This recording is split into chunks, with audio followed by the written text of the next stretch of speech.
Hi guys, welcome back to మీ ఇగ్నోస్ vlogs. ఇవాళ క్విక్ అండ్ సింపుల్గా మిర్చి కర్రీ ఎలా చేసుకోవాలో చెప్తా పదండి. ముందు ఒక మిక్సీ తీసుకొని దాంట్లో కొంచెం చింతపండు, వేయించిన పల్లీలు, వేయించిన నువ్వులు, ఉప్పు, కారం, పసుపు వేసేసి నీట్గా మిక్సీ పట్టండి. వాటర్ యాడ్ చేయకూడదు.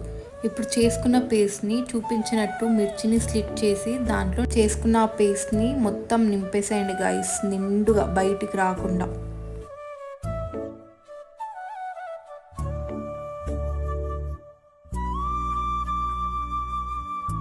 ఇలా చూపించినట్టు అన్నిట్లో మంచిగా స్టఫింగ్ చేసుకోవాలి.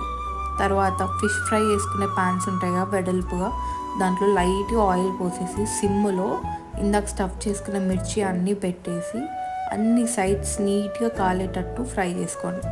పెట్టగానే మిర్చిని తిప్పేస్తే స్టఫింగ్ బయటకు వస్తుంది కాబట్టి ప్యాన్ని మాత్రం రౌండ్గా తిప్పుతూ ఉంటే దాంట్లో ఆయిల్ అన్ని సైడ్స్కి పోయి ఈవెన్గా కాలుతుంది మిర్చి. వన్స్ అన్ని సైడ్స్ కాలితే అప్పుడు చూపించినట్టు ఫ్రంట్ సైడ్ పెట్టేస్తే నీట్గా క్రిస్ప్గా ఒక లేయర్ ఫామ్ అవుతుంది. గ్యాస్ ఆఫ్ చేసేసి అలానే ఉంచితే మంచి బ్రౌన్ కలర్ వస్తుంది, చాలా బాగుంటుంది.